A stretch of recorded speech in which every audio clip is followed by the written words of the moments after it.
Good afternoon. From the heart of Kuwait, we greet you. Our region stands at a historic and dangerous crossroad. As the flames of conflict intensify, the state of Kuwait remains, as always, a fortress of sovereignty and a voice for regional stability. The repercussions of the ongoing war with Iran have reached our very shores. Following treacherous drone attack targeting our nation and national infrastructure, while the world watches the escalating exchange between regional powers, Kuwait finds itself navigating the storm with a firm hand and unwavering commitment to its people. This afternoon, we ask the questions every Kuwaiti is holding. What are the next steps for our national defense? How is the GCC unified in the face of these unprecedented violations? And where does the path of peace lie in a region clouded by the smoke of war? I'm Abdurrahman Awadi, and this is our daily live coverage. تأكد جمعية الهلال الأحمر الكويتي جاهزيتها للاستجابة للطوارئ والكوارث في ظل الأوضاع الجيوسياسية الحاصلة في المنطقة. جمعية الهلال الأحمر الكويتي تعمل من ضمن منظومة إنسانية متكاملة مع مؤسسات دولة الكويت من حيث الاستجابة السريعة وتجهيز المتطوعين من ضمن أفرقة مختلفة للاستجابة للطوارئ في سرعة قصوى. يعد متطوعين جمعية الهلال الأحمر الكويتي من المتطوعين اللي تم تدريبهم مكثفاً في الإسعافات الأولية والاستجابة للكوارث والاستجابة الميدانية. تؤكد جمعية الهلال الأحمر الكويتي جاهزيتها الميدانية ورفع جاهزيتها من حيث الاستجابة للطوارئ في حالات اللي يتم ندائها. بالنسبة للمخزون الاستراتيجي لجمعية الهلال الأحمر الكويتي فإحنا على أتم الاستعداد للاستجابة في حال النداء من قبل مؤسسات حكومة دولة الكويت.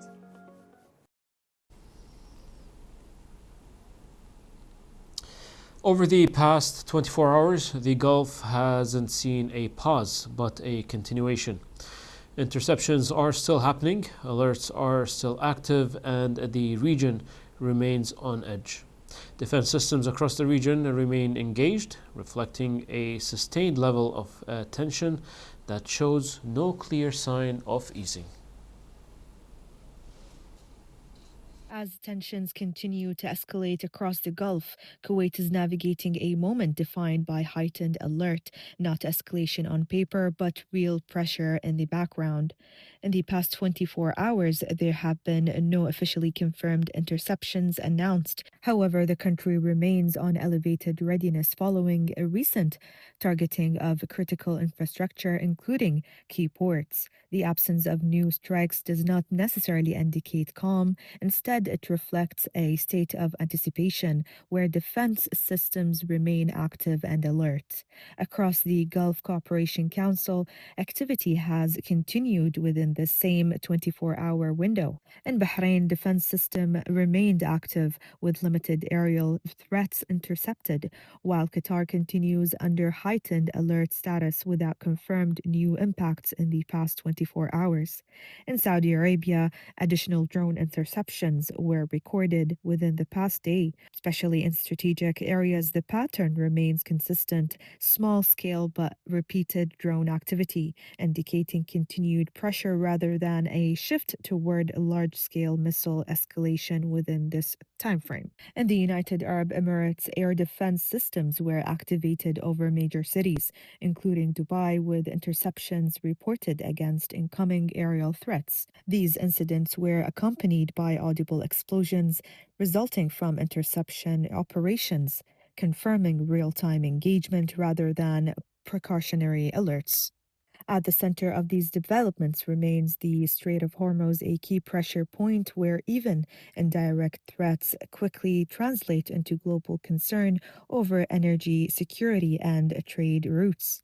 What defines the past 24 hours is not scale, but consistency. Interceptions continue, air defenses remain active, and the region is operating under continuous vigilance. This is no longer about single large-scale attacks. It is about sustained low to mid-intensity aerial pressure, where even smaller drone activity triggers full defensive responses. The GCC response remains measured. There has been no visible shift toward offensive escalation. but rather a continued focus on reinforcing defensive systems, maintaining consistent monitoring, and coordinating closely with international partners.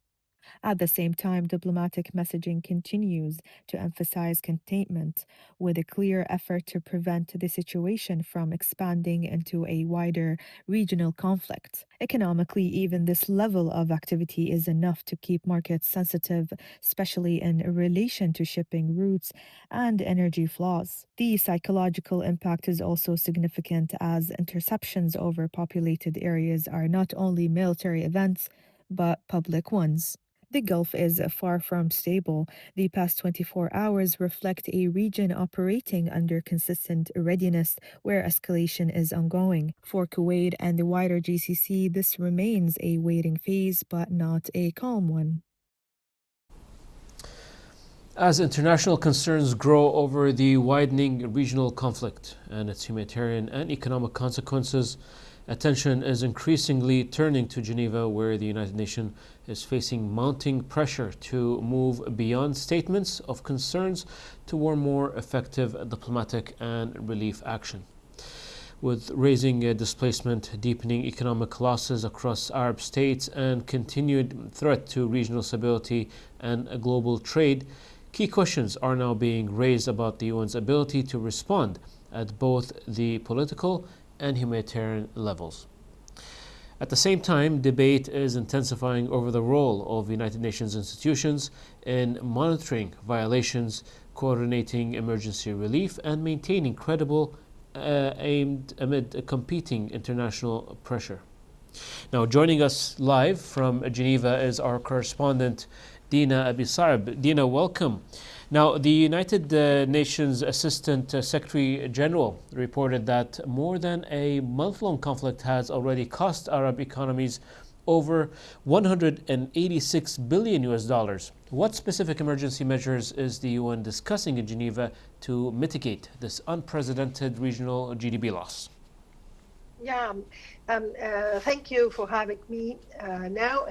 The UN, with help from UNDP and ESCWA in Geneva, is creating a real-time economic dashboard to monitor the 186 billion loss in regional GDP, suggesting quick solutions like targeted subsidies, Jew retention programs, export credit guarantees, and Middle East escalation window with the IMF and World Bank to provide financial support sooner.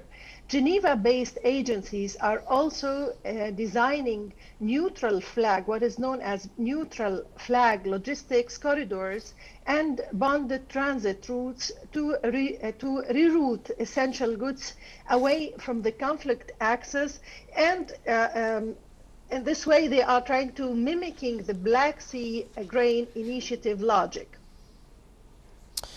Also, the Secretary General Antonio Guterres recently stated the war is out of control and has appointed Jean Arnaud as the personal envoy.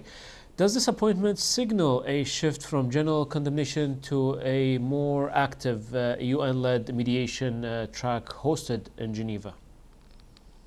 Actually, Jean-Marc Arnaud designation as the Secretary General's personal envoy marks a shift from general condemnation to a more active, Geneva-anchored mediation track. He is tasked with shuttling between capitals, hosting proximity talks, and supporting technical level dialogues on ceasefire and humanitarian pauses, again using Geneva as a safe space hub. However, the track remains constrained by Security Council's political gridlock and the competing interests to major powers, so it operates as a quick incremental channel rather than a full-fledged political settlement forum.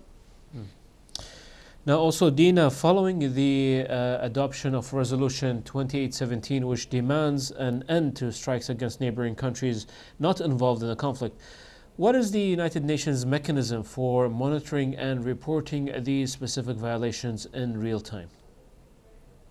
Actually, the UN relies on a hybrid monitoring system to track strikes against non-belligerent neighbors under Resolution 2817. The Secretary General Office compiles reports from the UN Department of Political and Peacebuilding Affairs, DPPA, peacekeeping missions, and Geneva-based OCHA and OHCHR using open sources data, satellite imagery, and of course, field incident logs. Geneva-backed humanitarian notification and human rights monitoring system flag cross-border incidents, which are then fed into council-mandated reports.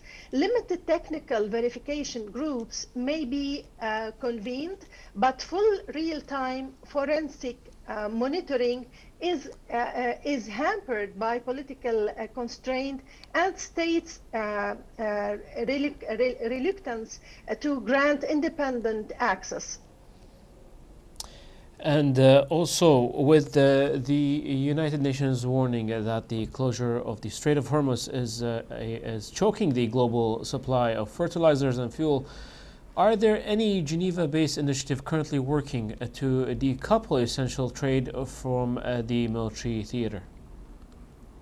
Actually, Geneva-based agencies are pilot testing a humanitarian trade corridor concept for the Strait of Hormuz using UNOPS and or UNDP-led coordination to designate neutral flag shipments of fertilizers, food, medicine, and other goods. Discussions around an Oman-based fertilizer hub and UN-mediated notification protocol aim to reduce the risk of military interception of essential goods. Legal and trade bodies in Geneva are also drafting model clauses for neutral transit agreements that insulate such cargo from border sanctions like regime, carving out a narrow UN-backed lane for critical trade amid the wider military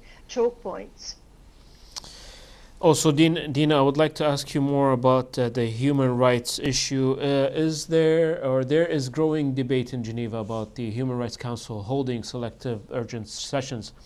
How is the UN leadership addressing concerns that the Council's response is being instrumentalized by different political blocs? The UN leadership is wrestling with perceptions that urgent sessions in Geneva are instrumentalized along political bloc lines. By rule, urgent sessions required 1/3 of council members, which opens the door to a bloc-driven convening. OHCHR is pushing procedural reforms, standardized criteria, more impartial dossier, and joint country statements to reduce the appearance of selectivity. Geneva is also nudging towards border multi-thematic sessions and using parallel mechanisms like rapporteurs, thematic bodies, and others to maintain pressure where the Council deadlocks without fundamentally overhauling the urgent session system yet. Mm-hmm. And with over 1 million people now newly displaced in Lebanon, for example, and hundreds of thousands of households fleeing their residence within the region, what is the status of the UNHCR's emergency flash update regarding a coordinated regional relief response? UNHCR flash updates for Lebanon now reflect a full-scale emergency response for over 1 million newly displaced people in Lebanon, with a March-May 2026 regional appeal for around $308 million.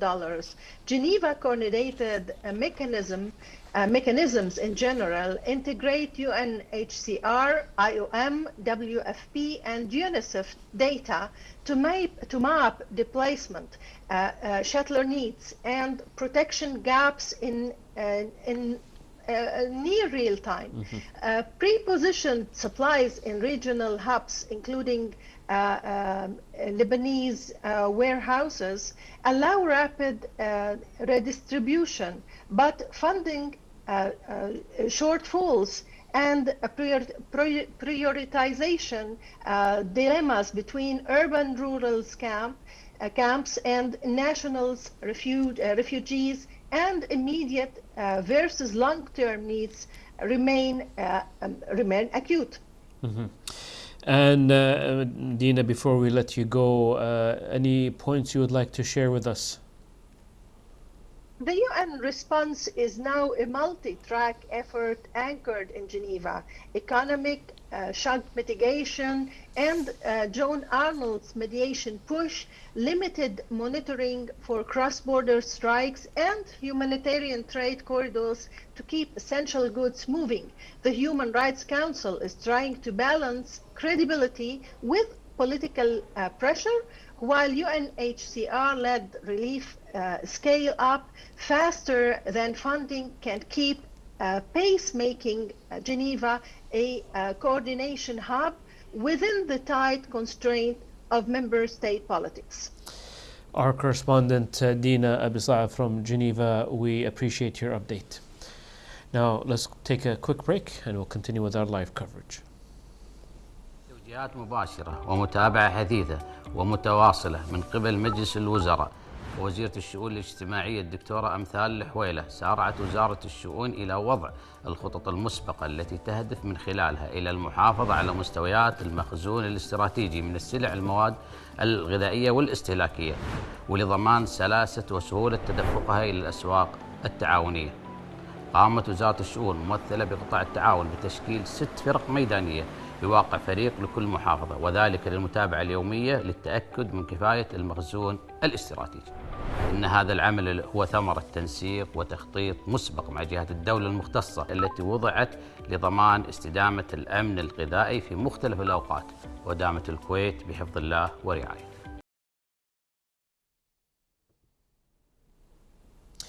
Welcome back to our daily live coverage. Now, U.S. President Donald Trump told the nation in a televised speech on Wednesday that the U.S. military had nearly completed the goals it had set out to accomplish in its war with Iran, and that the conflict would soon be ending and the strait will be open naturally when the conflict is over. Here's more. U.S. President Donald Trump used a primetime speech to reassure a worried public that the war in Iran is nearly finished. On Wednesday, he said that the U.S. military had nearly completed the goals it had set out to accomplish in its war with Iran and that the conflict would soon be ending. However, Trump also said the war could escalate if Iran's leaders did not capitulate to U.S. demands during negotiations, and that the U.S. would continue to strike targets in the weeks ahead. Trump and his advisors have given shifting explanations and timelines since the U.S. first struck Iran 5 weeks ago. Meanwhile, oil prices climbed more than $4 in the hours after Trump said the U.S. would continue to attack Iran, including energy and oil targets, over the next few weeks, and did not commit to a specific timeline to end the war. قوة الإطفاء العام على استعداد تام وجاهزية للتعامل مع أي طارئ على مدار الساعة من خلال مراكزها البرية والبحرية والمطارات، ونحن نعمل وفق خطط طوارئ متكاملة بتجهيزات متطورة وكوادر مدربة على أعلى مستوى لضمان سرعة الاستجابة وكفاءة التعامل مع مختلف البلاغات سواء كانت خطرة أو بسيطة. وهذا الاستعداد والجاهزية لدينا مستمرة على مدار العام حفاظاً على سلامة الأرواح والممتلكات وتحقيق الأمن المجتمعي. Welcome back to our daily live coverage. Now, let's go to our correspondent in the UK, Jamal Shaheen, for the latest update from Great Britain. Jamal, first of all, welcome and thank you for being here. Please, thank you for having me on this program. Jamal, now the UK is currently hosting a major international meeting involving 35 countries to discuss the reopening of the Strait of Hormuz. What are the primary viable measures being discussed, and is there a consensus among the nations on how to proceed without the United States' involvement? Yes, good afternoon. The meeting had started nearly 45 minutes ago. The Foreign Secretary, Yvette Cooper, has said in his opening speech, this is online meeting. She said, we condemn the reckless attack from the Iranian regime to the GCC country and threaten its neighbor. And also she confirmed the international world and the international community will not accept Iran to take the global economy as a hostage. This is why this meeting is very important. She also said we concentrate in the diplomatic solution, but also there is also some discussion about how we can put some economic measurement on Iran. Measurement, not sanction, because we have to be clear here as well. And also she said we are coordinating with 40 countries, including the United States of America, how to guarantee the free navigation of the Strait of Hormuz. This is very important meeting. After the meeting, there will be another group, task force group, to work how to secure. This is how to secure the navigation at the Strait of Hormuz. The discussion will be on military leader, which it should be maybe in the 7th of April. You have another meeting to discuss it. But she said this should be coordinating with European country and with GCC country. And this should be after the war. She will not involve it in the war. This group of countries, 40 countries, confirmed they will not involve it anymore at all. Mm-hmm. And it has been noted that the US is not attending the multilateral meeting in London. From your sources at the Foreign Office, how is it that the UK navigating this apparent strategic gap with its closest allies? There is a comprehensive plan. We work on it together. This it should be by arranging, by first of all sending some ships to discover if there is any mine in the Strait of Hormuz and try to scrap all of this mine in the water, and then find another way to secure. They find some kind of policing shipment to accompany or go through with all ships through the Strait of Hormuz after the war. There is also some planning how we can coordinate with other countries, GCC country and EU country. But we are confirmed the United States of America will be involved in this plan, but after the war. Mm-hmm.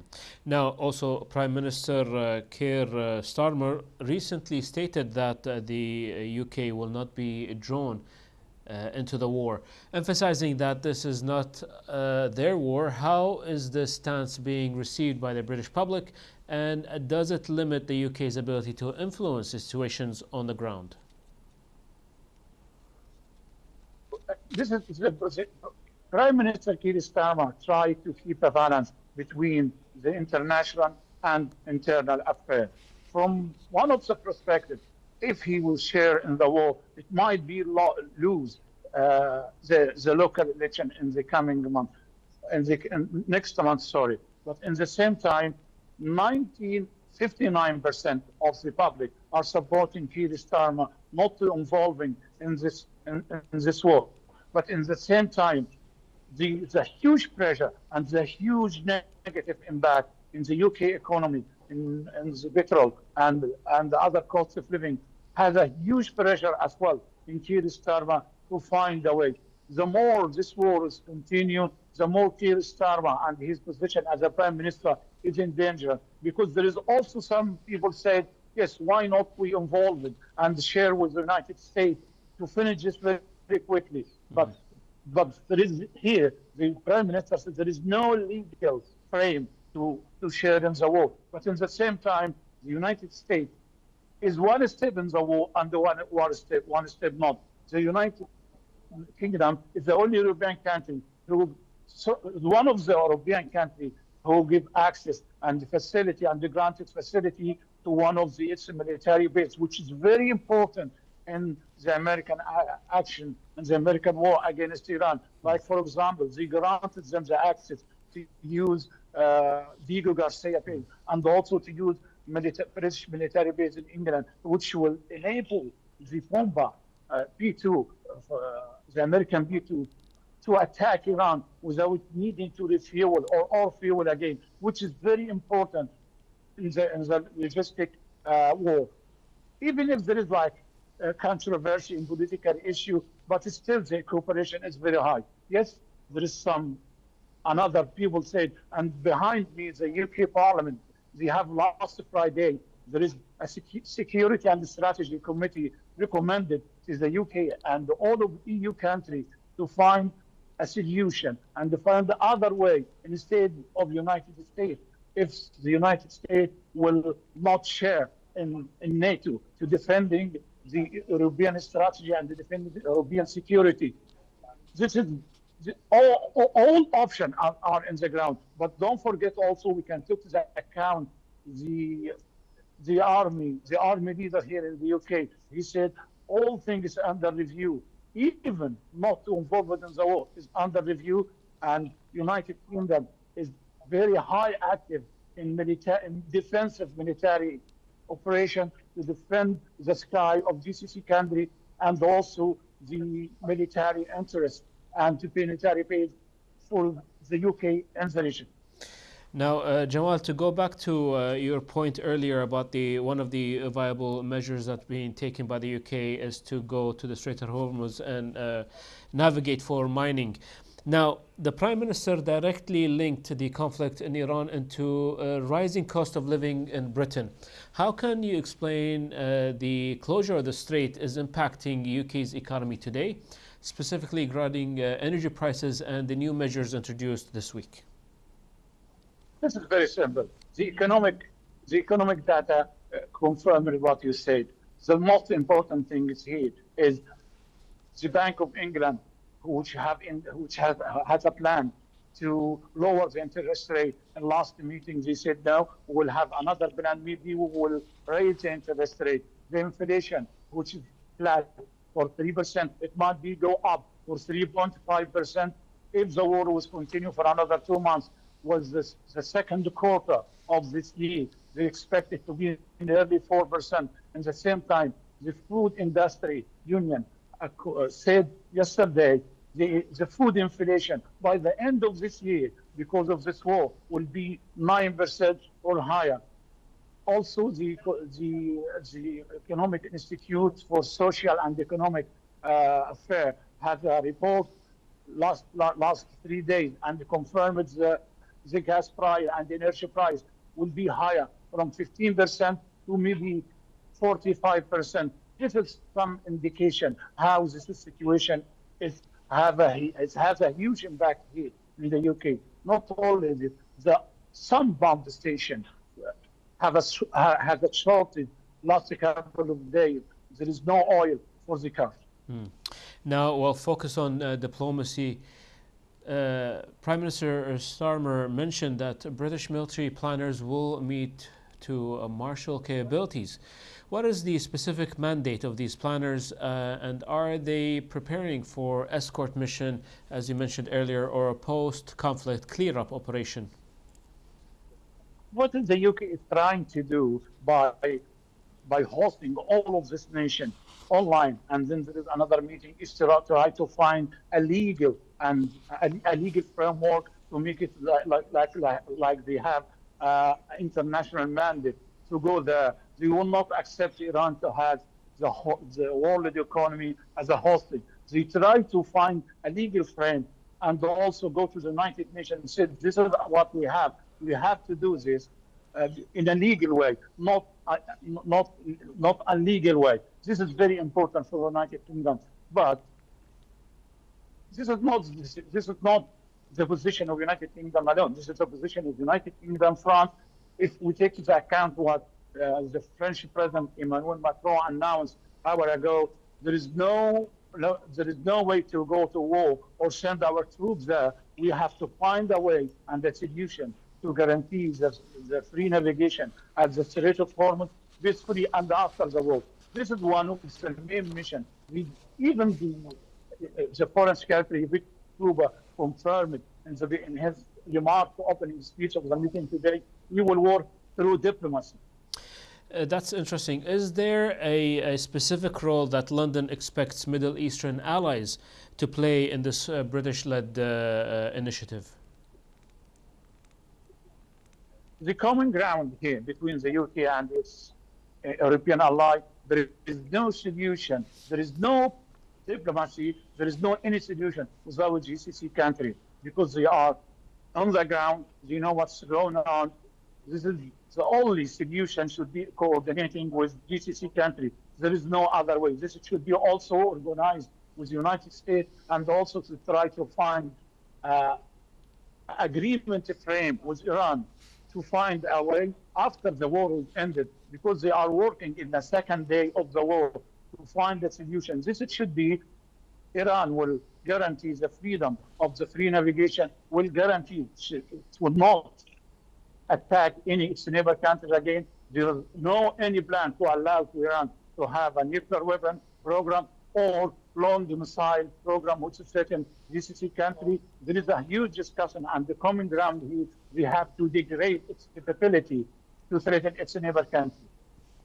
And Jamal, before we let you go, now given the urgency of the global energy supply, is there an internal timeline or deadline that the UK government is working towards before considering more robust measures to ensure the freedom of navigation, as you mentioned? The common ground here, even if if the international world agree to release 400 million barrels from the oil by international International Energy Organization, but this will not be enough just for 40 days. Though if we take into account nearly 12 million barrels per day should go or go through the Strait of Hormuz daily, this gives you how much this is very urgent to find a solution. If this war will continue for 1 month or 2 months again, this will be a huge disaster than the COVID pandemic and a huge disaster for the world economy than what's happened during the Russian invasion to Ukraine 5 years ago. Jamal Shaheen, our correspondent in London, we appreciate your input. Dear viewers, let's take a quick break and we'll continue with this live coverage.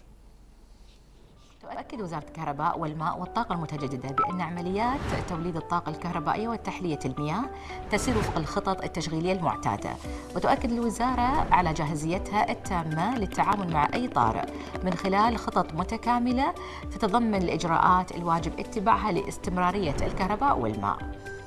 وتوفر لدى الوزارة كفاءات وطنية مؤهلة وعلى أعلى درجات الاستعداد لتفعيل هذه الخطط متى ما دعت الحاجة. والمخزون الاستراتيجي من المياه العذبة في البلاد في ازدياد، إلى جانب توفر مخزون من المياه الجوفية، مما يعزز قدرة المنظومة الوطنية على الصمود والتعامل مع مختلف الظروف. And the latest regional update, the Public Authority for Civil Aviation praised the International Civil Aviation Organization's Council resolution condemning Iran's violation of Gulf states and Jordan's airspace. The authority's chief, Sheikh Engineer Mahmoud Mbarak Al Jaber Al Sabah, said that the resolution sends an unequivocal message that state sovereignty and civil aviation safety are inviolable, stressing the Kuwait sovereignty remains a red line. The resolution followed Kuwait's briefing on severe damage to its aviation infrastructure during the ICAO's 237th session, supported by a coalition including the Kingdom of Saudi Arabia, United Arab Emirates, State of Qatar, Kingdom of Bahrain, Sultanate of Oman, Jordan, Egypt, and Morocco, reflecting strong international cohesion in upholding the Chicago Convention and international law.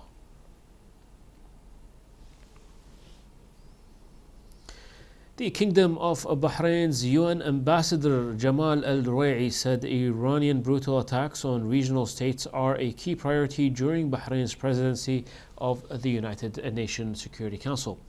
He described the issue as an international concern, warning that Iran's aggressive actions could set a dangerous global precedent while affirming Bahrain's right to self-defense.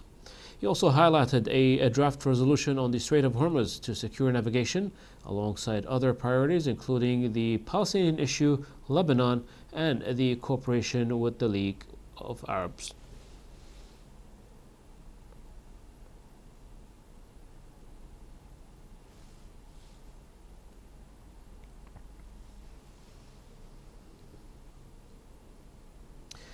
Kingdom of Saudi Arabia's Ministry of Defense spokesperson Major General Staff Turki Al-Malki said that 5 hostile unmanned aerial vehicles and a ballistic missile have been intercepted and destroyed. The figures took to 843 and 80 of the overall numbers of hostile UAVs and missiles, respectively, that have targeted the kingdom since the start of the Iranian blatant aggression.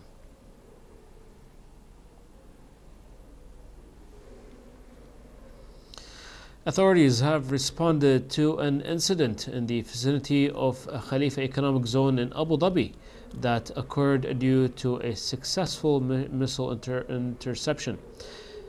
In a post by Abu Dhabi's media office, the authorities reported minor damage to the site without any injuries. It also reminded the public to obtain information from official sources only and to avoid spreading rumors or unverified information.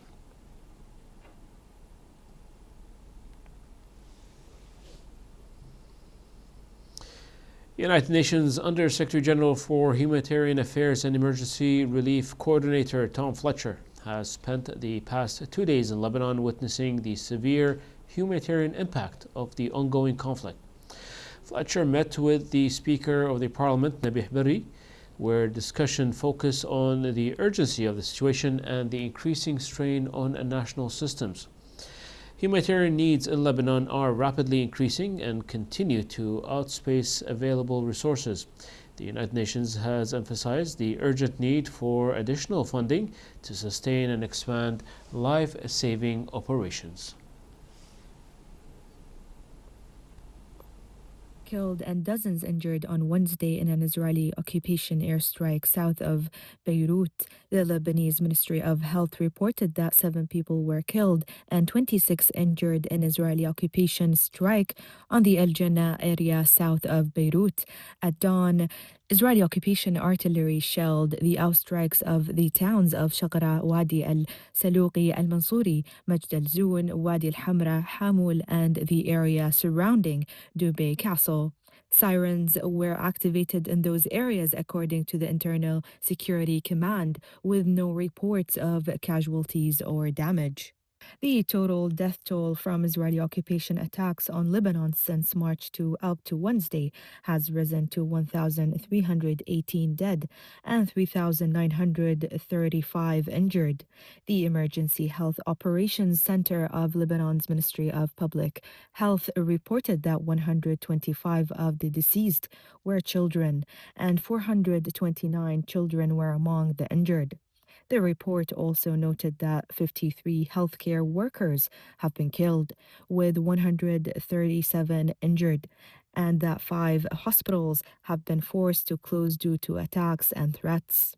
Meanwhile, the Lebanese army announced that it has carried out a repositioning and redeployment of several of its units in southern border areas in response to the escalation of Israeli occupation aggression. In a statement, the army said the move was promoted by intensified Israeli occupation attacks on Lebanon, especially in areas experiencing hostile incursions near southern border towns. The statement explained the Israeli occupation escalation had surrounded and isolated army units and cut off their supply lines. It added that the redeployment involved several units without providing further details on the new positions. The army confirmed that it continues to stand by the local population with available resources, keeping a number of troops within those towns. In a related note, the Lebanese army stated that Israeli occupation attacks continue against both military personnel and civilians across various areas. It also emphasized the danger of incitement and questioning the role of the military by some media outlets and social media platforms, warning that such actions could have negative consequences for residents and heightened internal tensions. تؤكد وزارة الكهرباء والماء والطاقة المتجددة بأن عمليات توليد الطاقة الكهربائية وتحلية المياه تسير وفق الخطط التشغيلية المعتادة، وتؤكد الوزارة على جاهزيتها التامة للتعامل مع أي طارئ من خلال خطط متكاملة تتضمن الإجراءات الواجب اتباعها لاستمرارية الكهرباء والماء. وتوفر لدى الوزارة كفاءات وطنية مؤهلة وعلى أعلى درجات الاستعداد لتفعيل هذه الخطط متى ما دعت الحاجة. والمخزون الاستراتيجي من المياه العذبة في البلاد في ازدياد، إلى جانب توفر مخزون من المياه الجوفية، مما يعزز قدرة المنظومة الوطنية على الصمود والتعامل مع مختلف الظروف. منظومة الاتصالات بالكويت شغالة بكفاءة عالية ولله الحمد، والهيئة العامة للاتصالات وتقنية المعلومات مستعدة لأي طارئ لا قدر الله.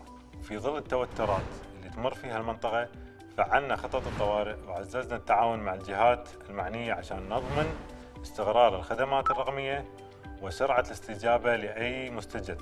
الوضع تحت المتابعة وكل الجهات المختصة على أتم الجاهزية. عسى الله يحفظ الكويت وأهلها.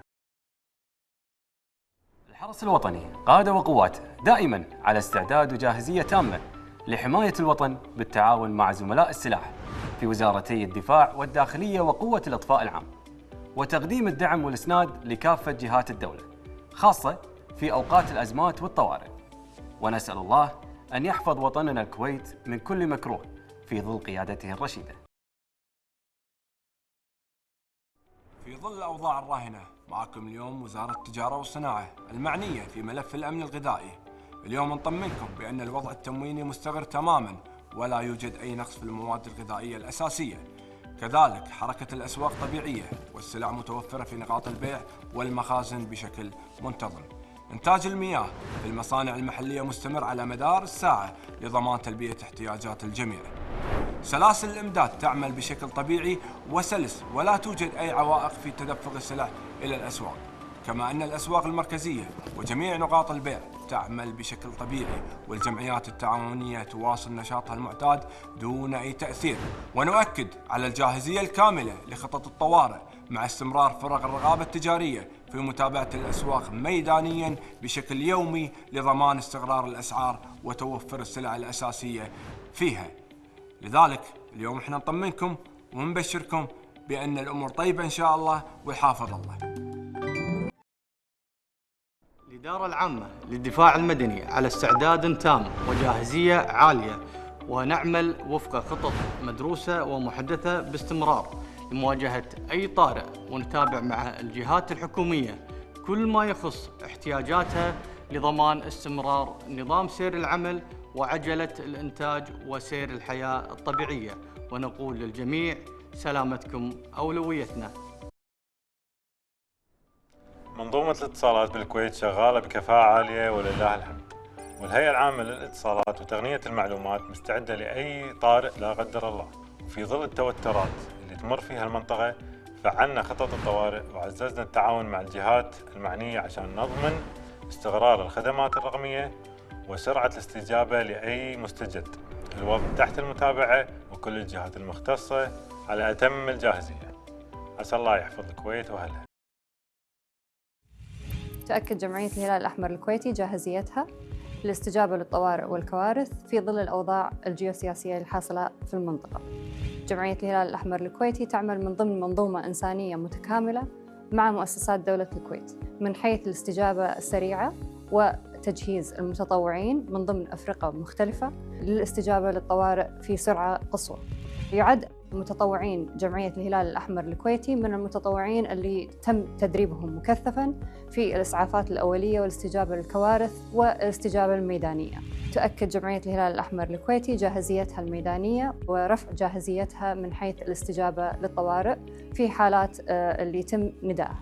بالنسبة للمخزون الاستراتيجي لجمعية الهلال الأحمر الكويتي، فإحنا على أتم الاستعداد للاستجابة في حال النداء من قبل مؤسسات حكومة دولة الكويت.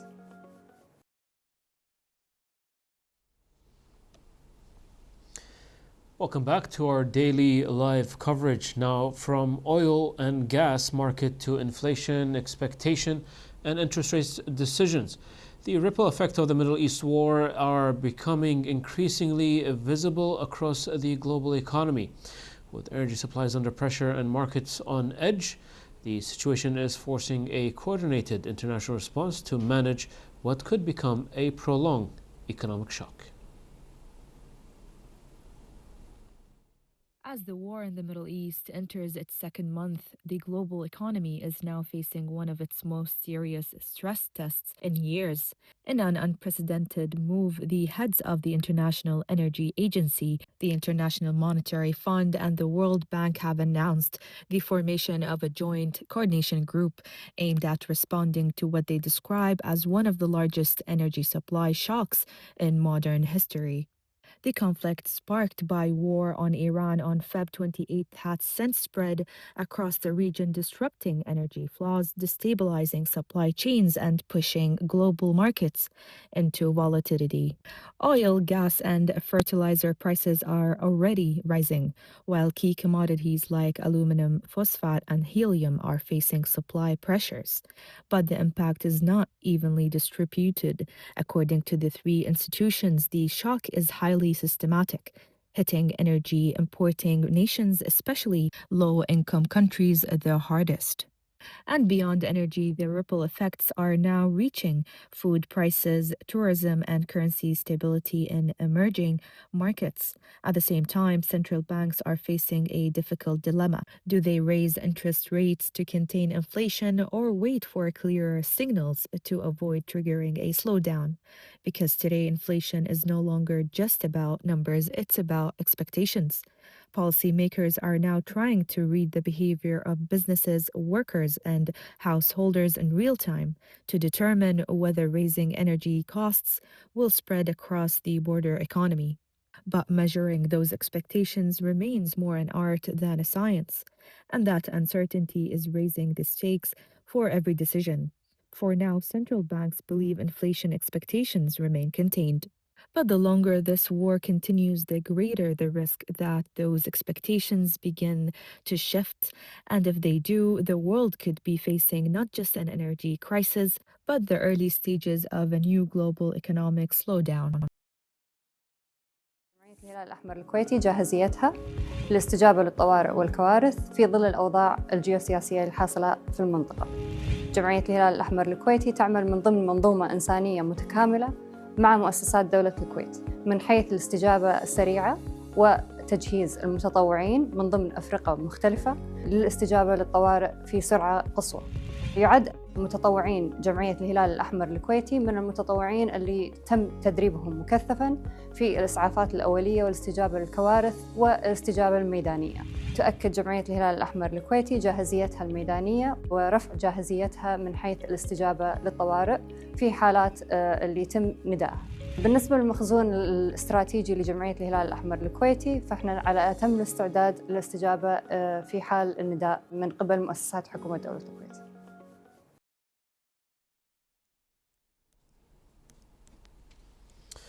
Welcome back to our daily live coverage. Now let's go live to our correspondent Najib Al-Khash, all the way from Tokyo. Najib, first of all, thank you for joining us, and please, what updates do you have for us so far? Well, it seems that the Japanese government has received invitation from the British government to participate in an international conference on the issue of the Strait of Hormuz. Japan and France, as the French President Emmanuel Macron was in Tokyo until today on a three-day visit, both Japan and France refused to participate in military or to send any naval vessels to the Strait of Hormuz to participate in trying to open the strait. But now actually the several NATO including France and the United Kingdom, are trying to organize this that could be diplomatic to end the crisis. So Japan is now thinking about participating in this forum, and also is still insisting that it cannot participate in the military operations, but it might offer technical help later to the American administration or to the international community, actually, in order to do some mine sweeping and remove the mines that Iran is planting in the waters of the Strait of Hormuz. Also, it seems that the Japanese government is really keen on not letting the Japanese population feel the economic stress caused by this crisis. So the Japanese government is continuing to offer subsidies to make sure that gasoline prices do not go up too much in Japan. Currently, the gasoline prices in gasoline stations in the country are around 170 yen per liter. And out of that, actually, up to 50 yen per liter is subsidy from the government. So the government is really trying to shield its population from this crisis, but nobody knows how far this can go, especially that there are things that the government cannot control, such as, for example, the price of the yen. And now everybody's looking at the upcoming monthly meeting or seasonal meeting of the Bank of Japan, which will happen in at the end of April, on the 27th and 28th of April, because so far, before the start of this crisis, the Japanese government was following a monetary policy of easing and stimulus and very low interest rates to help the economy grow. But everybody is saying that there might be interference, there might be an intervention by the Japan Bank to stop the Japanese yen from lowering further. And so this would be a complete reversal of the Japanese monetary and fiscal policies over the past few years. Our correspondent Najib Al-Khesh, all the way from Tokyo, we appreciate this input. Dear viewers, once again, let's take a quick break and we'll continue with this live coverage. منظومة الاتصالات بالكويت شغالة بكفاءة عالية ولله الحمد. والهيئة العامة للاتصالات وتقنية المعلومات مستعدة لأي طارئ لا قدر الله. وفي ظل التوترات اللي تمر فيها المنطقة، فعلنا خطط الطوارئ وعززنا التعاون مع الجهات المعنية عشان نضمن استقرار الخدمات الرقمية وسرعة الاستجابة لأي مستجد. الوضع تحت المتابعة وكل الجهات المختصة على أتم الجاهزية. عسى الله يحفظ الكويت وأهلها. الحرس الوطني قادة وقوات دائما على استعداد وجاهزية تامة لحماية الوطن بالتعاون مع زملاء السلاح في وزارتي الدفاع والداخلية وقوة الإطفاء العام، وتقديم الدعم والإسناد لكافة جهات الدولة، خاصة في أوقات الأزمات والطوارئ. ونسأل الله أن يحفظ وطننا الكويت من كل مكروه في ظل قيادته الرشيدة. الإطفاء العام على استعداد تام وجاهزية للتعامل مع أي طارئ على مدار الساعة من خلال مراكزها البرية والبحرية والمطارات، ونحن نعمل وفق خطط طوارئ متكاملة بتجهيزات متطورة وكوادر مدربة على أعلى مستوى لضمان سرعة الاستجابة وكفاءة التعامل مع مختلف البلاغات سواء كانت خطرة أو بسيطة. وهذا الاستعداد والجاهزية لدينا مستمرة على مدار العام حفاظاً على سلامة الأرواح والممتلكات وتحقيق الأمن المجتمعي. بتوجيهات مباشرة ومتابعة حثيثة ومتواصلة من قبل مجلس الوزراء ووزيرة الشؤون الاجتماعية الدكتورة أمثال الحويلة، سارعت وزارة الشؤون إلى وضع الخطط المسبقة التي تهدف من خلالها إلى المحافظة على مستويات المخزون الاستراتيجي من السلع المواد الغذائية والاستهلاكية، ولضمان سلاسة وسهولة تدفقها إلى الأسواق التعاونية. قامت وزارة الشؤون ممثلة بقطاع التعاون بتشكيل 6 فرق ميدانية بواقع فريق لكل محافظة، وذلك للمتابعة اليومية للتأكد من كفاية المخزون الاستراتيجي. إن هذا العمل هو ثمرة تنسيق وتخطيط مسبق مع جهات الدولة المختصة التي وضعت لضمان استدامة الأمن الغذائي في مختلف الأوقات، ودامت الكويت بحفظ الله ورعايته. في ظل الأوضاع الراهنة، معكم اليوم وزارة التجارة والصناعة المعنية في ملف الأمن الغذائي. اليوم نطمنكم بأن الوضع التمويني مستقر تماماً، ولا يوجد أي نقص في المواد الغذائية الأساسية. كذلك حركة الأسواق طبيعية، والسلع متوفرة في نقاط البيع والمخازن بشكل منتظم. إنتاج المياه في المصانع المحلية مستمر على مدار الساعة لضمان تلبية احتياجات الجميع. سلاسل الإمداد تعمل بشكل طبيعي وسلس، ولا توجد أي عوائق في تدفق السلع إلى الأسواق، كما أن الأسواق المركزية وجميع نقاط البيع تعمل بشكل طبيعي، والجمعيات التعاونية تواصل نشاطها المعتاد دون أي تأثير. ونؤكد على الجاهزية الكاملة لخطط الطوارئ، مع استمرار فرق الرقابة التجارية في متابعة الأسواق ميدانياً بشكل يومي لضمان استقرار الأسعار وتوفر السلع الأساسية فيها. لذلك اليوم احنا نطمنكم ونبشركم بأن الأمور طيبة إن شاء الله ويحافظ الله.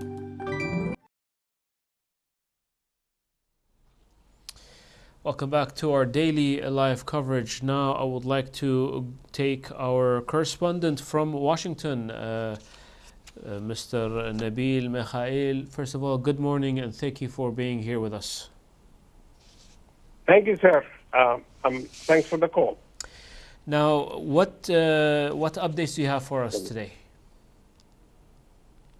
One more thing, just I did not hear you well.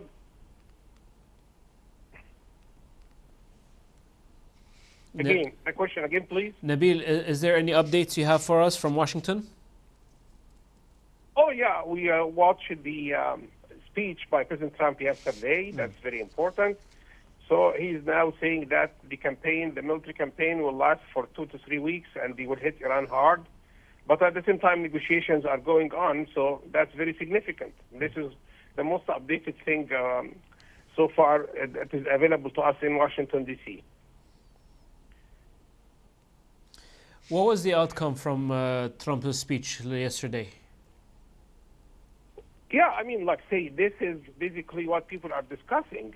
What President Trump said, that's important because he is setting a time frame for the execution of the military campaign against Iran. He's saying that Iran is no longer a threat and that America is prevailing. He's just saying to the American people, do not worry. Things are going in our direction, and he will wrap up the war very quickly. Now, in his speech, he mentioned providing a timeline of the upcoming conflict. Any point of view? No, I mean, he said that it will be very shortly, and America has achieved good victories. But he offered a tentative deadline or timeline for basically the questions related to how the war will end. He said that it was a 19-minute speech from the White House and that the operation has been going on very well, Operation Epic Fury, and that 2 or 3 weeks will be the time length for the military campaign, and we will hit the Iranians hard. That's what he said. Mm-hmm. And what about the final updates from the ongoing indirect negotiations? No, he said that the negotiations are going on simultaneously, parallel to the military campaign. So he's trying to use both military force and diplomacy to achieve a victory. That was very clear from his statement. And Nabil, before we let you go, any other points you would like to share with us? Thank you. He's saying basically every war that America has entered, from World War I, World War II, the Korean War, the Vietnam War, and the war in Iraq, all of them lasted for years. And he expects the operation against Iran to end soon. So this is basically a good achievement for the United States. And I think he emphasized also that regime change is not his goal at this moment, but he wants Iran, the Iranian regime, to change its behavior. These these are the most important features of his speech yesterday. We'll follow the updates and we'll hopefully get you back here soon. Our political analyst, Nabil Mikhail from Washington, we appreciate your input. Dear viewers, let's take a quick break and we'll continue with this live coverage.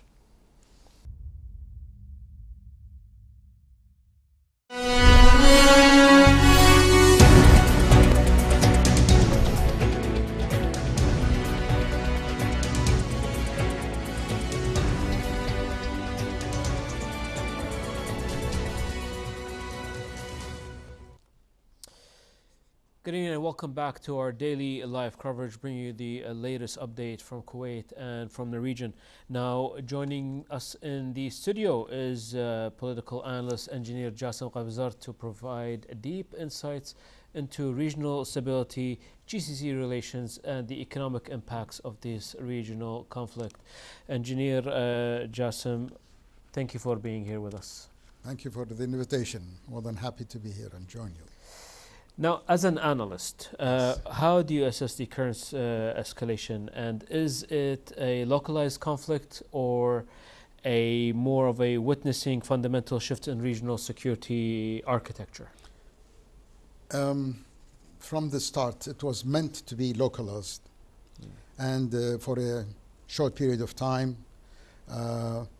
the aim was to get very early, let's say, results of achieving the goals of this attack on Iran by the United States and Israel. So it appeared to be is going to be no longer than a few days or maybe a week, and they would finalize materializing their goals, which was directed towards changing the regime in Iran and removing any work that has been done on the nuclear facilities that they have, plus reducing or removing the missile program. And the fourth thing was to back off from proxy wars through Hezbollah and Yemen. So this was the first goal that was supposed to be achieved by the first attack, beheading the leadership and causing really the change of the regime by the people of Iran. As we can see, it wasn't that easy, and the fact that Iran did identify that is going to target American assets in the region, that was the dangerous part. That is the part which we did not believe that that's going to happen. Apparently, through the speeches of President Trump and his administration, that they were not expecting any, let's say, effective retaliation to this attack on American assets, primarily with the American air bases. It turned out with time that it wasn't the same, and both United States and Israel and the world have found out that it wasn't that simple and that Iran was prepared to retaliate. Mind you, Iran has been taking a lot of damage and attacks by the air superiority of the American and the Israeli Air Force. And these effects have shown that it is not going to be an easy attack, getting results. So it started to escalate naturally. And it is apparent that both sides were ready for escalation. Aside from what happened in the seas, the Navy and the air attack, there was no land attack yet. And this situation prolonged the escalation, and it seems that they are not really ready to negotiate. Although the United States is promoting negotiation, and Iran is falling back and says we're not ready because we did it twice, and during the negotiations we got attacked militarily.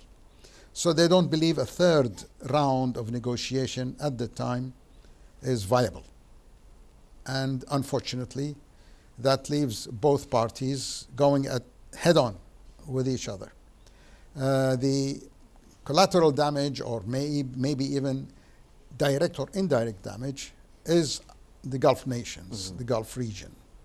And whatever Iran addressed that is going to attack, it's been doing it.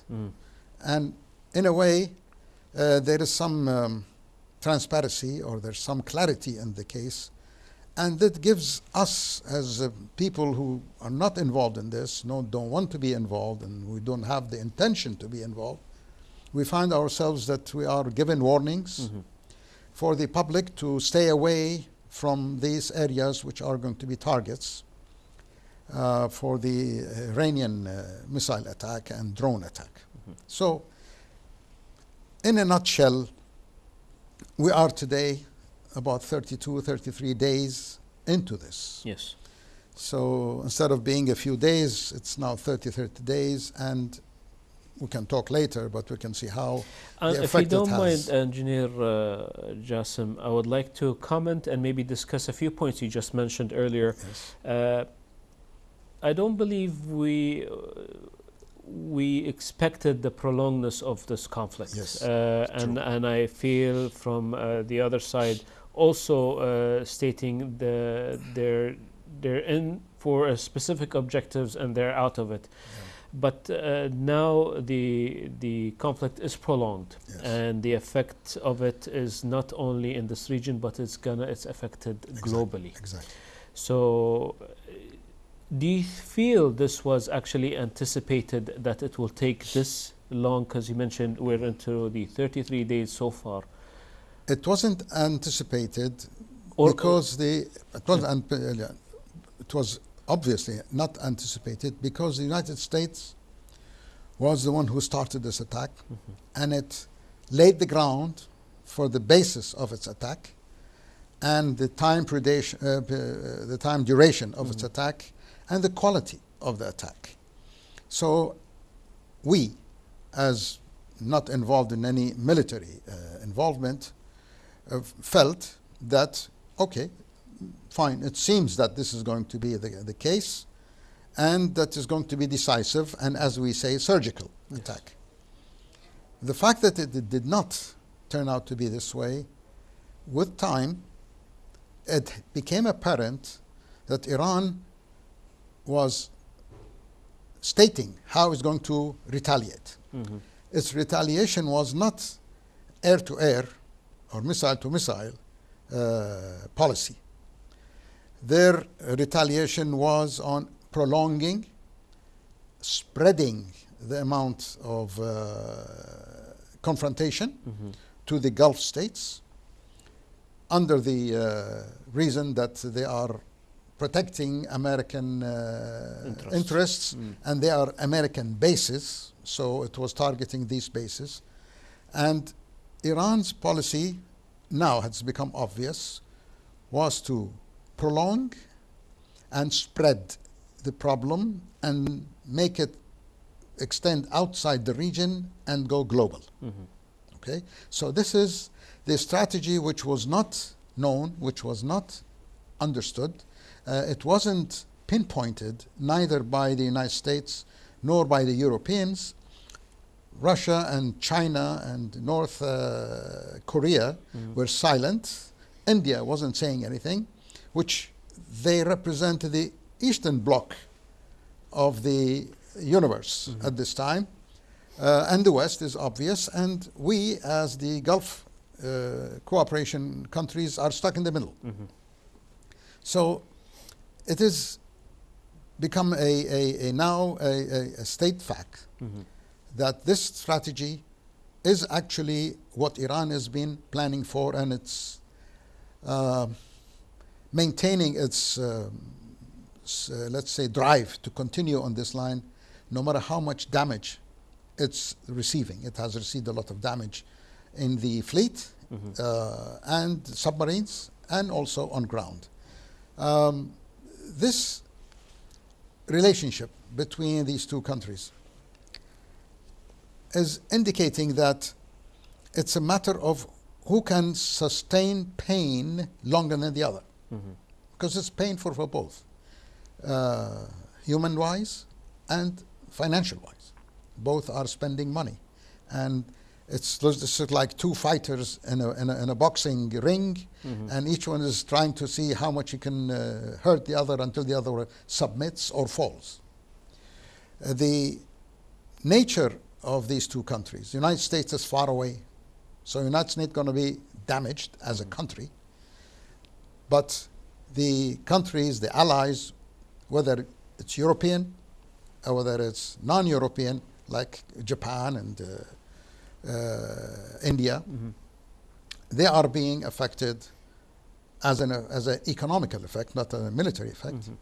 So the military damage is happening to us, the Gulf region.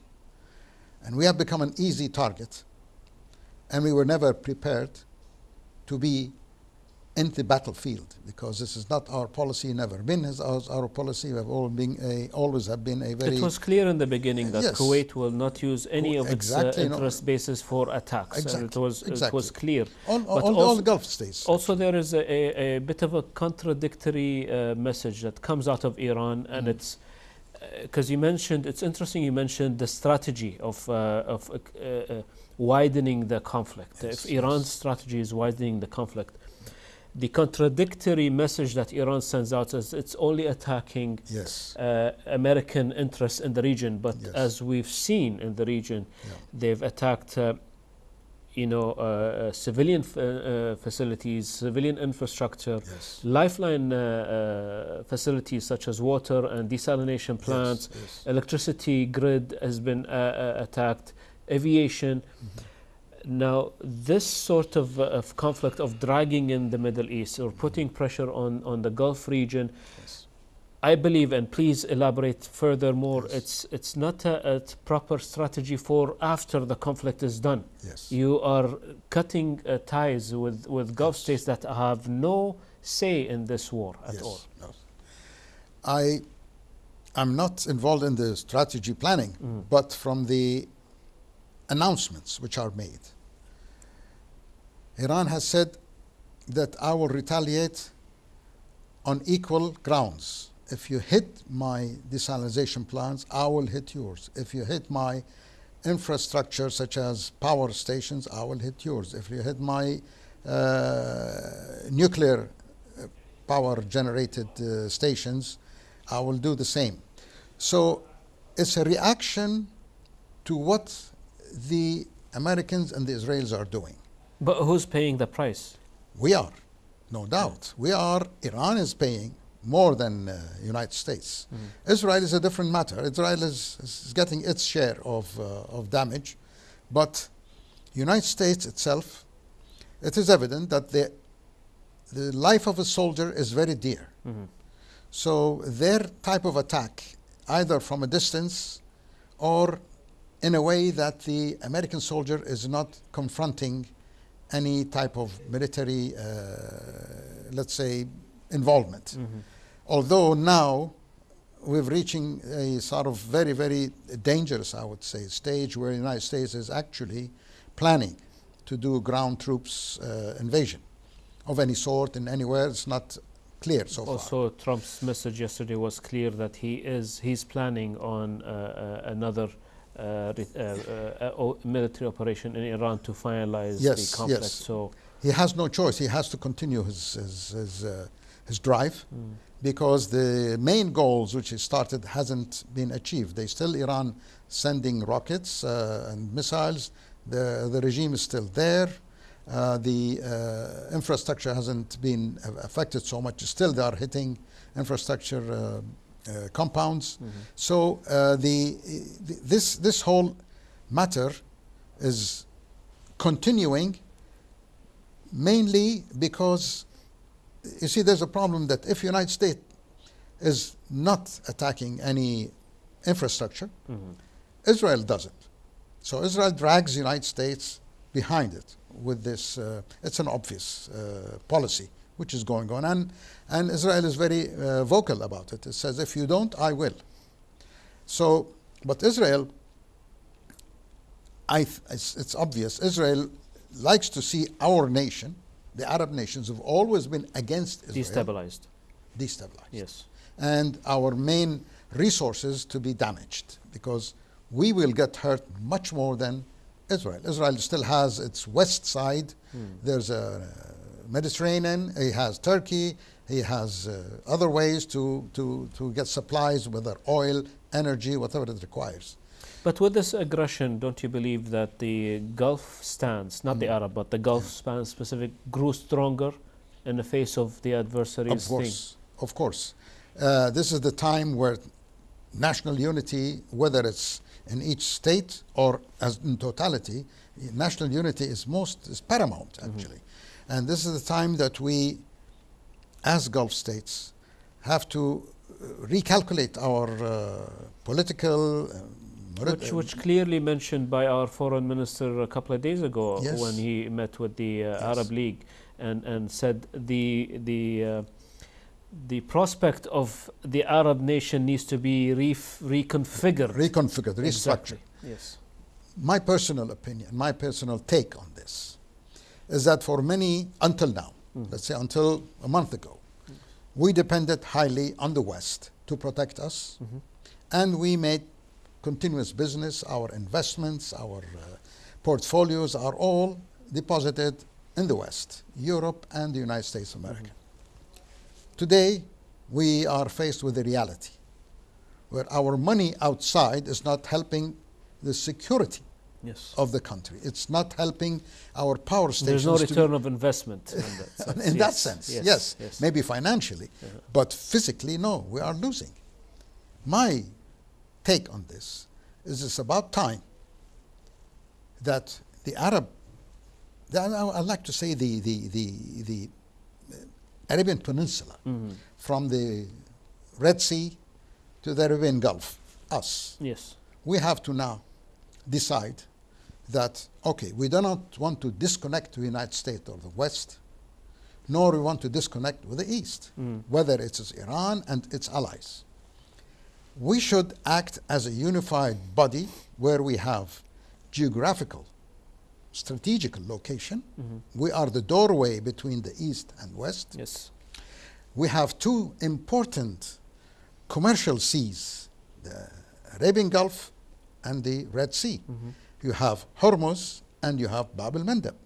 So actually, we are holding the important bottlenecks of commerce, international commerce, at pretty much under our control.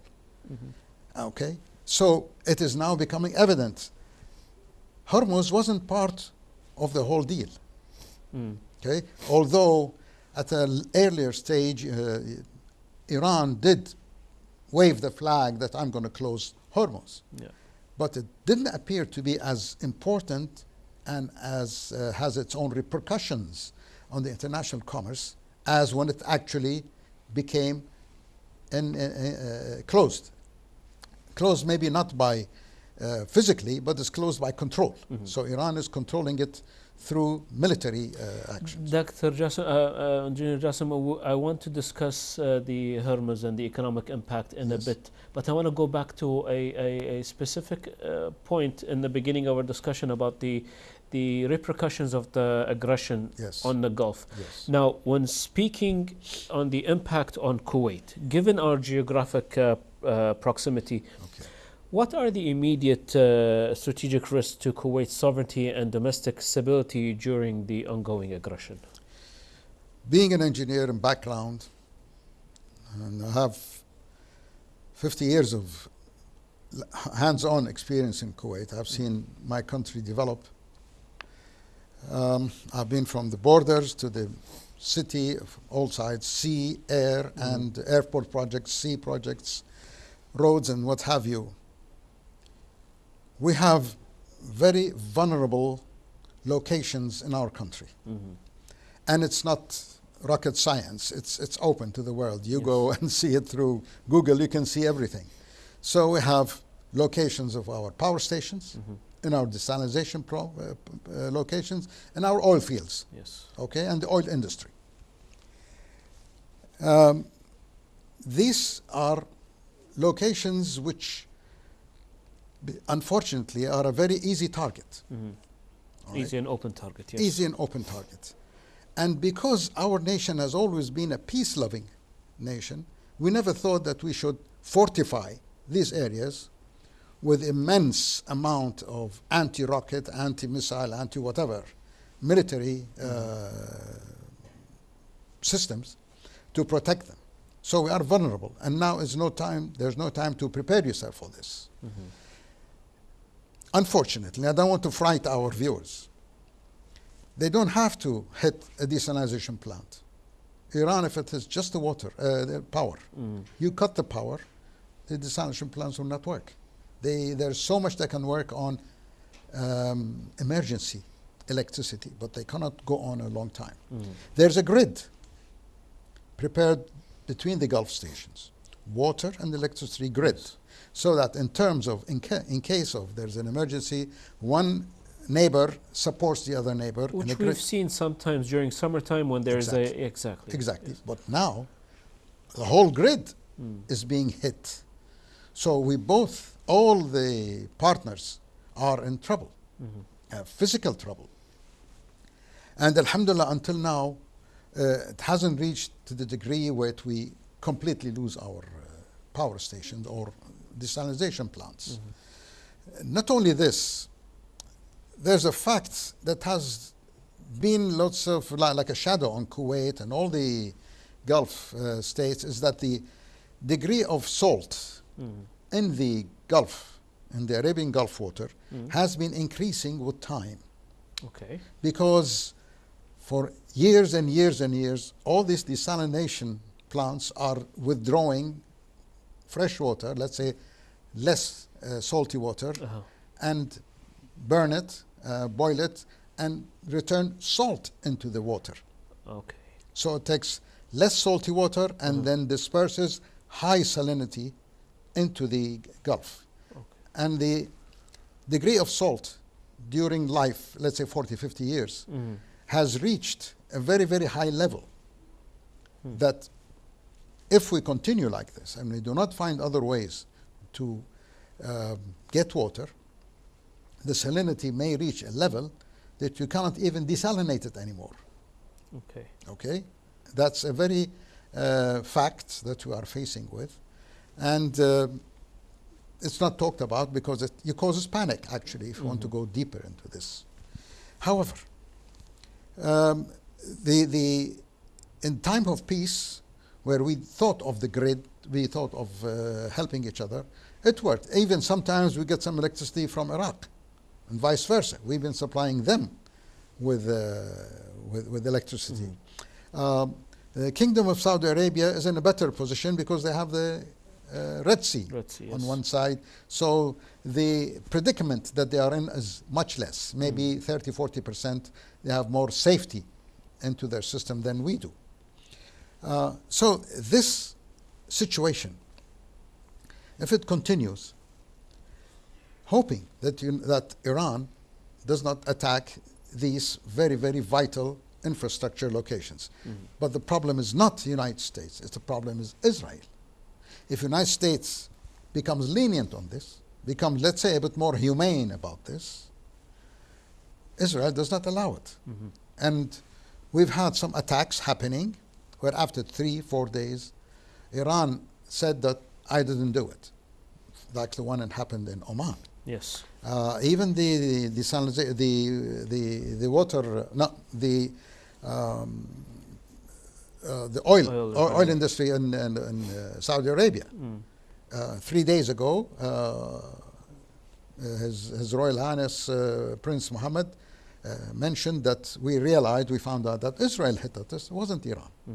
So you have a very nasty enemy sitting there and picks on these items so that aggravates Iran by hitting Iranian, what do you call them, power station infrastructure. And Iran says, if you do that, I have no choice but to hit the Gulf, and which is not fair. It's not fair from a humanitarian point of view. Military, I mean, you are really hurting the people, innocent people. Exactly. There are innocent people in Iran, innocent people in Israel, innocent people in our region. Mm-hmm. So the people shouldn't be dragged into this and be. Of course, you do get some shrapnels, you get some parts of missiles in the air, and they're going to fall somewhere. Mm-hmm. Unfortunately, on us, and you hope that you're lucky not to have any human damage done. Engineer Jassim, you raised quite a few interesting points. We will probably discuss it even more. Yes. But let's take a quick break and we'll continue our discussion. Please, yes, let's take a break. Stay tuned. Thank you.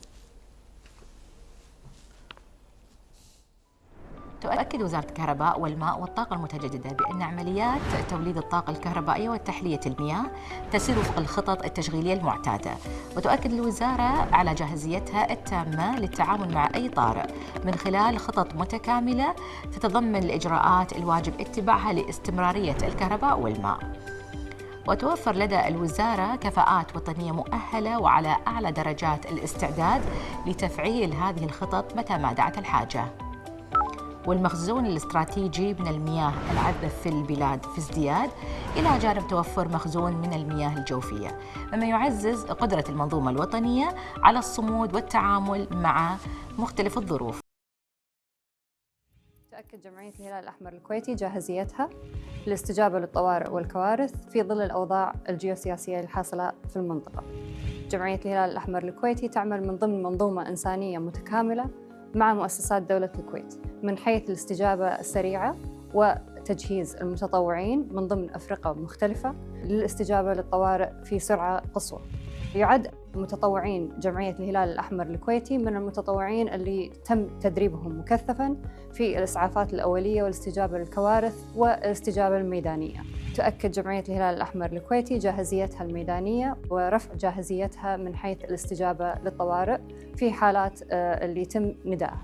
بالنسبة للمخزون الاستراتيجي لجمعية الهلال الأحمر الكويتي، فإحنا على أتم الاستعداد للاستجابة في حال النداء من قبل مؤسسات حكومة دولة الكويت.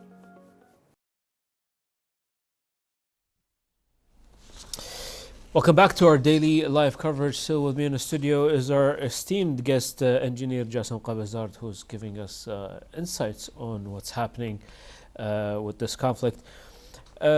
You mentioned earlier a lot of interesting points, and we would love to discuss some of them. But I want to shed light on the Strait of Hormuz. Yes.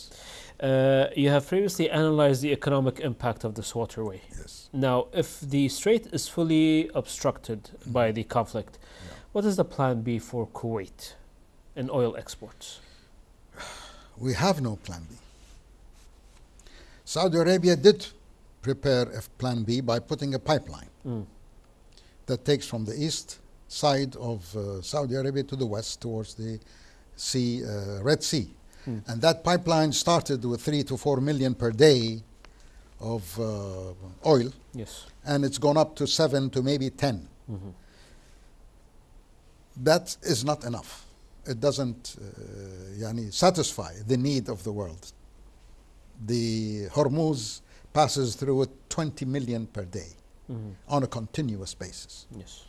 And should, God forbid, this Saudi pipeline gets also attacked in more than one location, because a pipeline you can fix it, let's say, within a few days or maybe weeks. But if it gets hit on strategic locations and causes damage, even that pipeline would stop. However, we as Kuwait, we are very, very vulnerable. Especially you're talking about oil. Oil, you're talking about millions of gallons a day. The only source is either by land, you put it on tankers and take it to the Red Sea through... which has never been done before. Never been done before, and you can imagine it's now... It's economically unfeasible. It's not feasible. Yes. Where can you get that amount of tankers And if Iran finds out you have this, she's going to hit 1 or 2 or 3 of these tankers. Again, you'll be in the same problem. Risk, yes. Or go to the source of it. The source, the supply of oil is coming from the refineries and from the oil industry. If that gets hit, even you cannot export anything. You see, if the price of oil keeps going up, on paper, it sounds good for our economy. But if you cannot extract it, you cannot sell it, this price doesn't mean anything. And it's not so far. Yes. And it only happened that Trump allowed some of the oil which was on its way out from Hormuz to continue its way and sell it, because they were already passed through Hormuz and they were in the Arabian Ocean and they were going to their clients, but at a controlled price. So he allowed it to be sold at the high price, which is $79,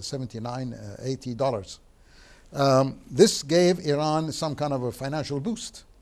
And inside America, the people there says, what are you doing? You are trying to damage Iran, and yet you allow it to sell its oil at a higher price. That indicates the sensitivity, the commercial sensitivity of Hormuz Straits. Okay, so whatever passes through there today is worth a lot of money. And regrettably, Iran is now capitalizing on this and charging $2 million for every ship that wants to pass through, provided it's not American nor Israeli or whatever supports any American interests. I mean, for let's say India, for Japan. It was announced, but has it been implemented? Because I know a few Asian nations directly negotiate with Iran of the release of a few vessels through the Strait of Hormuz, but there was no mention about the cost or taxes or the tolls that for it to cross. It was proposed. I don't think this will be agreed, because this is another issue we'd like to discuss, is where the Gulf states stand with the Strait of Hormuz. Gulf states? Yes. Because we do have a say in the Strait of Hormuz. Yes. Recently, a tanker from the Emirates tried to pass, and it was hit by Iranian. So the Iranian is using military to stop them from happening. Yes. I don't know how they investigate on the paperwork of these tankers that are passing to decide whether they are dangerous for the safety of Iran or they are friendly.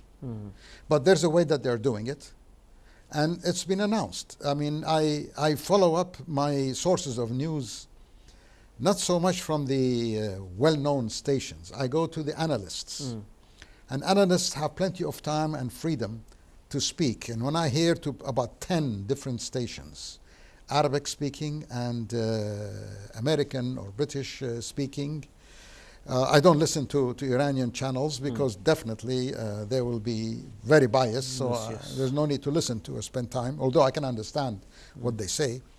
However, I make like an analysis and come up with conclusions as to where the trend of the news is. Those countries who are quiet are those countries that are getting their oil passing through Iran. Yes. But outside, from Europe, the information is coming out that Iran is charging each vessel, these are 500,000 tons of oil, $2 million for each pass. For them, it's a viable thing. And even the insurance companies are reducing their insurance because they feel that these ships are safe. They're not going to be attacked. But any other type of ship, they do not either insure it or increase the insurance 300, 400 times. So there is a benefit going for those countries. And Iran, I think, is playing it, at least, let's say, economically in an intelligent way to keep those as friends. India, for instance, needs the gas from Qatar. Yes. And gas for India is vital. Through some of these reports, within a month, the season of agriculture starts, and they need urea. They need fertilizer. Fertilizer, yes. And 30-40% of the world's need of fertilizer was coming out of Qatar. That has stopped. So whatever is on its way is going to barely meet the demand. Already they are in panic station because agriculture cannot wait a month or two. Yeah, it's a season. Yes. Otherwise, they have to wait 6, 7, 8 months. It will affect the global supply. Exactly, and it will affect also other nations who need this urea. There is another mineral which comes out of there, which is used in the chips of IT chips, telephones and computers and so forth. Computer chips. It's also coming out from the Gulf region. So it's affecting not only food; it's affecting the lifestyle of the world, of the whole world.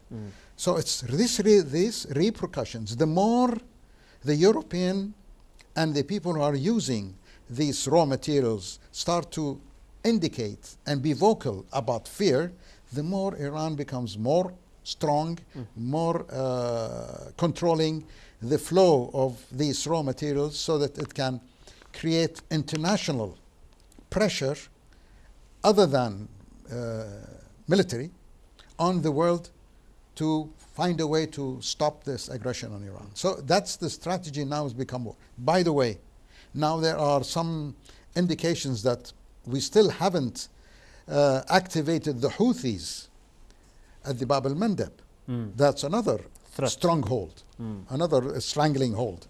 So the Houthis have started. And we've noticed in the past Houthi attacking a few shipping. Yes. It did it, and it also United States for a few weeks did bring military navy, and they didn't want to risk it anymore because they could not maneuver away from the missiles. So they moved out of this confrontation. I would come back to this point about the Bab al-Mandeb later on, but I want to also touch base on a point we talked about earlier, which is the GCC solidarity. Yes. How effective has the unified GCC response has been so far, and are we seeing truly collective defense, or member states are actually navigating this individually? No, I think recently, maybe in about 2 weeks ago, there was a pact where Kingdom of Saudi Arabia, Jordan, Kuwait, Bahrain, and the Emirates, 5, made some kind of a conference to unify how to deal with the situation. I'm sure militarily as a priority and commercially. Qatar did not agree to be part of this pact, and Oman didn't. So these two stayed away from this agreement between them. How much this agreement has manifested its goals, I can't see. It's all, okay, we are together. Perhaps the upcoming ground troops that is expected to happen by the United States may come through this agreement that's happened, these 5 Gulf state nations. Because Jordan is not a Gulf state nation, but has become part of this. And Jordan has played a huge, important military base to support the air attack into Iran. And most of the radar systems, which were hit later on, but they were located in the Gulf region, were feeding the main base, which was in Jordan. And that's why I believe Jordan is involved in this, because militarily that shows that the presence of Jordan was a necessity to be part of this. I hope that it doesn't reach that level where all 5 countries, including Kuwait, would get involved in military action. We can't tell the policymakers what they have in their mind, but we can try to read between the lines as to it seems to be an obvious conclusion that you come to, that these nations get together to protect, first of all, its people, protect its infrastructure, and to protect the better interests of the region with respect to the world. The world wants to know who they are dealing with. We are the suppliers of oil. I'm sure our clients who have bought the oil want to see what are we going to do about this. It's an international interest. It's an international interest. And we have to act accordingly to at least to give them some kind of a confidence that we are doing something about it as a group and not as individual states. I do believe that the key issue here is pursuing diplomacy to the furthest. All the region have a unified message that we have the right to self-defense. Definitely, yes. None has been so far indicating that there will be retaliation. Yes. As of now, our stance will continue to be in the rights to self-defense and pursuing a diplomatic end to this crisis. Now, may I just add? Please, yes. Even Iran, who was not the aggressor, who was in the vendor, even Iran, its better interest is not to continue military, because military is damaging. Okay? And it's always indicating that he's retaliating. Self-defense. Yes. So that means they prefer peace rather than war. However, their indication is a sustained peace, not a temporary peace, which makes sense. Even us, as Gulf region, we don't like to see any repercussions. We don't want to see any this war in any other form comes back to our region, because it's damaging at all aspects, whether we are damaged directly or indirectly, but the whole world is also dragged behind us in this operation. So peace, diplomacy has always been by the way, this has been the strong point of the Arab nations. I'm talking about our region, the Gulf, the GCC. We know this. And the world knows this, and the world does not expect from us to be a military might, rather than good businessmen. Yes, diplomacy, be good businessmen and make everybody happy. Yes. Now, it's interesting you mentioned the strategy of Iran, and we've also been when we follow the news, there's a lot of contradiction that we receive from both the Iranian regime and the other media outlets. When it comes to understanding the perspective of Iran, is there an end game in Iran's strategy book? I hope so, mainly because when they say, because you said earlier there is a retaliatory action against the region because of the attacks, but we see it more different. I want to understand, how is this part of their strategy to end the conflict? Let's look at the facts. The old-timers who were running the country, from political and from military and from security, had all been assassinated. Okay, so now you're talking about the second generation. Yes. Okay, less experienced, I could even say less experienced generation. And these are from the younger generation who look into the future more positively and more realistically. I hope that these replacement of the, let's say, old regime, no matter how much they are affected by this war, is that they actually come to their senses and find a way to minimize and slow down these attacks, provided Israel does not agitate the situation. The West is willing, most likely have always been willing to deal with us, with Iran, with Turkey, with everybody, on on peaceful means and peaceful way of communication and exchange of commerce. And even America. But it's Israel is the one who keeps agitating everybody one way or the other. My take on this, if the United States tells Israel, I've given you enough support, no more, I believe Israel will just turn off. It will not continue its aggression anywhere. No Lebanon, no Iran. Because right now, it's like a dog who sees the master sitting next to him. As long as it's next to him, the dog is very vicious. As soon as it disappears, he feels, no, I'm not as strong as I am. So the support of the United States is the driving force behind Israel to continue its aggression.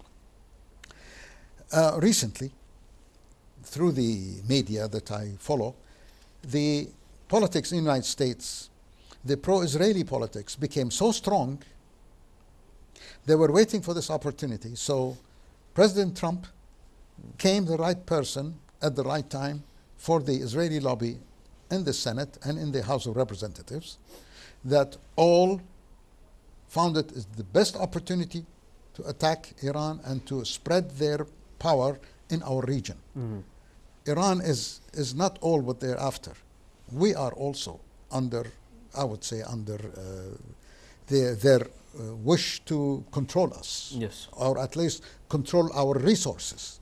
Maybe they're not interested in us as people, but definitely our oil wells, the Strait of Hormuz, the Shatt al-Arab, all these things are commercial routes. So any country, be it the United States, Europe, Iran, anybody, is very much interested to control this area. And it's up to us to show solidarity and wisdom.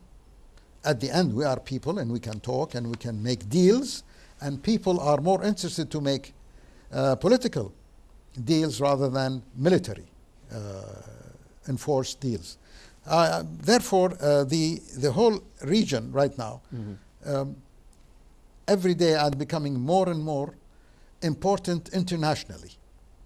And I hope that we can get allies that would side by us and insert pressure on Israel and on the United States to calm down, because everybody else is being affected now. And that's why the strategy of Iran is, in the long term, is becoming more effective to its advantage by letting the world start screaming from pain. And each country has its own problems, but they all meet that the resources that coming out of our region, whether be it through the Red Sea or be it through the Arabian Gulf, are vital for the existence of these nations, European and American. And also, we're talking about the far, we're talking about Japan and China. Even China is affected by it. So if we want to talk about the path to de-escalation, now in your view, what is the single most important red line that, if crossed, would make a total regional war inevitable? Because you said a lot of them are interested in this region. Yes. But at the end, I tell you, if really the West, okay, maybe not included the United States, it always tries to show that we don't need anybody. And as you can see recently, they are saying to NATO countries, we don't need you anymore. All right? And he's breaking away the friendly relationship and the joint interest relationships because of this war. They are not willing to participate in this war. He expected from them, they not participated. So going back to our region, the infrastructure that we have, I would say, is the most critical last station, that in case this infrastructure gets damaged, definitely the world's going to suffer. Meaning, right now, if you hit, let's say, part of a power plant, part of a oil industry, you're not stopping it from production. You may, through few months, few weeks, fix it and do it again. But if it hits the oil wells, like during the invasion of Iraq, then that's almost an irreversible problem. And you're talking about thousands of oil wells. And they are all concentrated, and they know what they are, and very easy, open desert, there's nothing to stop it, and no way you can put Patriot on every oil well. If it comes to that, that would be the nightmare scenario for us, God forbid, for Iran, and even for the West. So I believe, by the way, there's another step, which is the Bab el-Mandeb. Bab el-Mandeb still is a breathing avenue for the region, because the transfer of commerce doesn't have to come through Hormuz. It still can go through the Red Sea and to Suez Canal and so forth. But if that closes, then the amount of financial burden that comes on all trade is going to be exponential, and it will be so difficult to control, and its repercussions are going to directly affect human beings all over the world. Because we are, as people, vulnerable. We need air, we need water, we need electricity, we need food to function. And there are many of us. We're not an army that is current. We're talking about millions and millions of human beings, let alone the resource of a country. Agricultural, industrial, all these venues of lifestyle. And it's no longer a difficult formula. You can easily now calculate financially how each element of resources of the oil and gas is affecting all the other products. So I believe that sooner or later, either the world has to start pressurizing everybody, including Iran, including Israel, and including United States of America. Iran is depending on the technology it's getting from Russia, from China, and from North Korea for its ballistic system.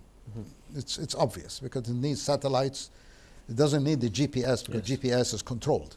So if they turn off the GPS, the missile will lose its way. So there's another system which is helping these missiles to get to their targets aside from the GPS system. So that means the Eastern power in Russia and in China have a say in this, but they're silent. They're not vocal about it, so that they do not get dragged into it. The moment they open their mouth, that makes the West put a new front, and we get in a completely different game, war game. I believe that after this crisis dissipates, there will be a lot of restructuring of because now globally they know the impact of this region, how it affects the whole world. Exactly.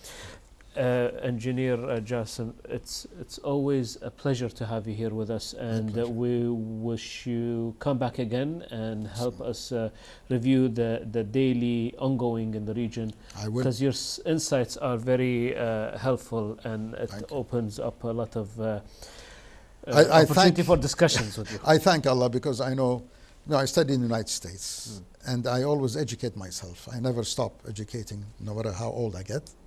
I listen to lots of resources, a lot of trying to make my own judgment on these things. So the fact that I could understand between the lines, whether they are Arabic programs, analysts talking, or about British or American, but I could build up a nice conclusion with my own background.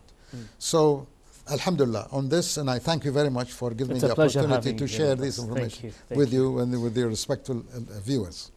Well, as we end our daily live coverage, the picture before us is clear, yet heavy with responsibility. Through our 3 detailed reports, we have seen the tangible impact of the escalation, from the damage of our vital gateways to the tireless work of our air defense teams, who remain our first line of protection. Our distinguished guests have provided us with the strategic, political, and military context needed to understand this pivot point in our history. The message from Kuwait tonight is one of unity. Kuwait stands firm.